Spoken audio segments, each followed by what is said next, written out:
I know it's a little bit late to bring you my thoughts on the Victor Postol versus Terence Crawford fight, but I felt like I had to do it because I felt that it was a really good fight. I mean, I really enjoyed the fight, and a lot of people giving it negative comments and negative press.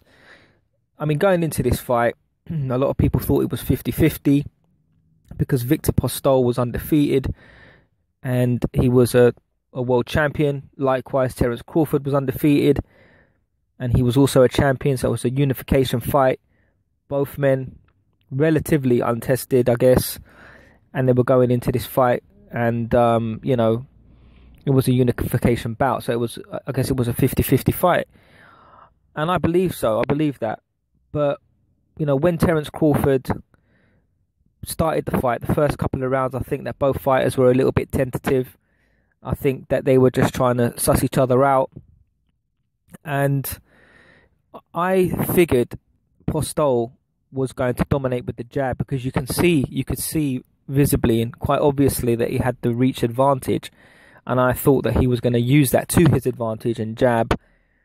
And I thought the jab was going to be a very crucial part of the fight for Postol. I thought he was going to find the range with the jab and then come over with the right. And I thought that was going to be a pivotal thing for Postol in the run up to the fight and during the fight.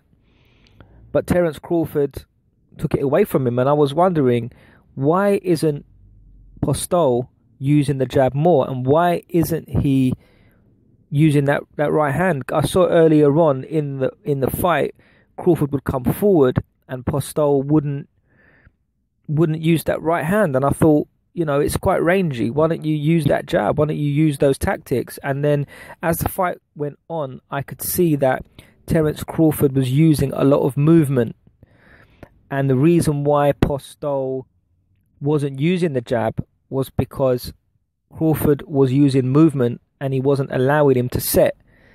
And it's textbook boxing. If you catch someone with the jab, or you can hold them there with the lead hand, then they're in range for the right cross. There's no point in throwing the right cross or the jab if nobody's there. And I think that's what Postol found difficult. He couldn't land with the right hand. He couldn't find Terence Crawford. He didn't set. He didn't give enough time to use the jab as the rangefinder. And that's why I think Postol wasn't able to deploy those tactics. And, Terence Crawford was using movement and he was circling to the left, and then just when Postol thought that he'd figured out his rhythm, he'd change direction and throw a punch, and it would catch Postol off guard. And the reason it was catching him off guard was because he thought that he'd sussed out Crawford's rhythm, and then all of a sudden Crawford would change direction, Postol would try to adjust, get caught, and then it would appear like he was off balance. And I thought it was a really good fight. I was really impressed with Terence Crawford performance. A lot of people were saying that it was boring, and he was running, and it was and Postol, he bottled it. But I don't think so. I don't think Postol bottled it. I think Postol was neutralized, and I think Crawford outboxed him and he outthought him, and he didn't have a plan B for it. And I think it was intelligent boxing on the part of Crawford. So, people were saying that it was annoying and boring, but this is boxing. This isn't like street fighting. It's a thinking man's game. And I thought that it was a very good fight. And you've got those who want to see blood, and they want to see two people standing there and trading punches and going toe to toe, but that's not what boxing is always about. Yeah, you have that aspect of it, and yeah, we enjoy watching those fights, but some people, boxing purists, they prefer to see the sweet science where it's not just about standing in the center of the ring going toe to toe. It's also intriguing to see one man outthink another man and use his superior boxing skills, and I don't see that as running, in my opinion. I look at that as, you know, using your boxing skills to your advantage and hitting without being hit.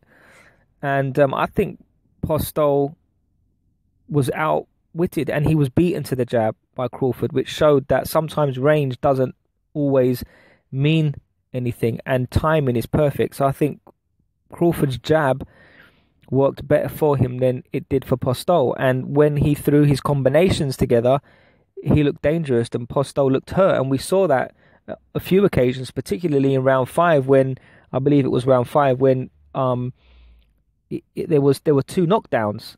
So Crawford, for me, displayed that he's got footwork. He displays he's got power. He's got movement. He's got everything. And I really am excited for Crawford. And I think you know, I'd like to see him move up now to 147, and I'd like to see him fight some of the best guys in the welterweight division, because that is a red hot division. And you know, it's really exciting to see what's going to happen when he moves up, and if he moves up. Now there are rumors about him fighting Manny Pacquiao, and I think that would be great, because Manny Pacquiao is you know, coming out of the game, and if Crawford were to beat him, then he would be passing the mantle on from one pay-per-view star to a future pay-per-view star. I'm not sure whether that fight is going to happen. I think Freddie Roach, I looked online and I saw that Freddie Roach was saying that he didn't really want to take that fight for reasons I'm not entirely sure about. But for those of you that say it's boring, I disagree. I thought it was a boxing masterclass from Crawford. I was really impressed, and I'm a big fan of him. And I just can't wait to see how his career progresses, and I think he's going to be a big player in the 147 division if he were to move up, and I'm excited to see that. Once again, sorry for the late vid, and you may hear cars going by. I'm actually in my car just waiting on someone, so I just thought I'd do a little post. But leave your comments in the section below. Please like, comment, share, subscribe. Most importantly, thanks for listening.